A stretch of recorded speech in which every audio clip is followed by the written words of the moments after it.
Čia, matai, yra Eugenijų dėl socialinių prašymas paraiška socialiniam paslaugoms. Ir čia va yra tavo parašas. Ar tu žinojai, dėl ko čia pasirašei? Tau tikrai? Ar paaiškino? Niekas, sako, nepaaiškino Eugenijų, dėl ko jis pasirašo ir net nežinojo. Ar žinojai, kur tave veža? Ar žinojai, kur veža? Ne. Nežinojai, kur veža? Tau nepasakė, kur veža? Ne. Nepasakė, net ir nepasakė, kur veža Eugenijų. Taigi iš Alytaus socialinių, iš ligoninės slaugos skyriaus Eugenijus buvo išvežamas, jis net nežinojo, kur važiuoja.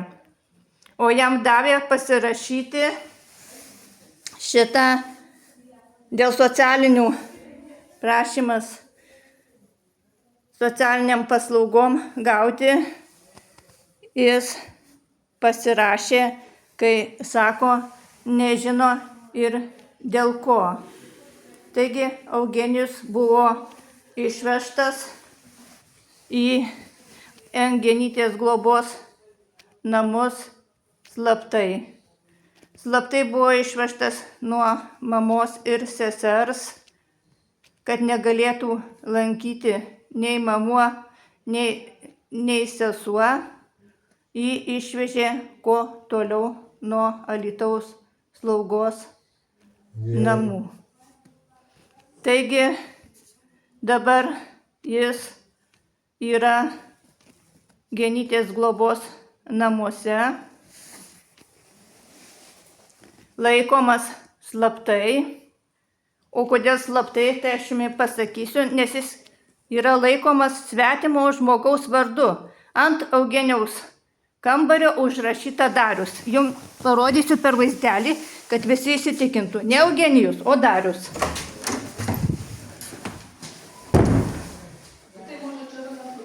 Va, matote?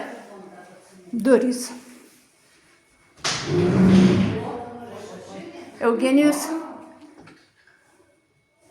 Eugenijus laikomas Dariaus vardu, svetimo žmogaus vardu.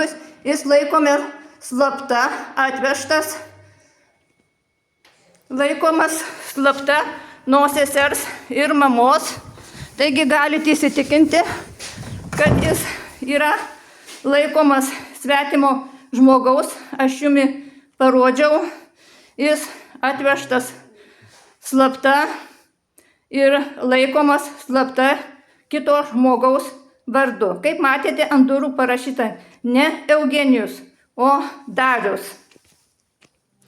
Taigi Eugenijus laikomas visai svetimo žmogaus vardu, kadangi jis atvežtas į šios globos namus su pavogtais paso duomenimis. Paso duomenis pavogė seniūnas Avižienis Rimas. Jis pavogė Eugenijaus paso duomenis, užpildė Nijolė Elegevičienė socialiniam paslaugoms gauti prašymą.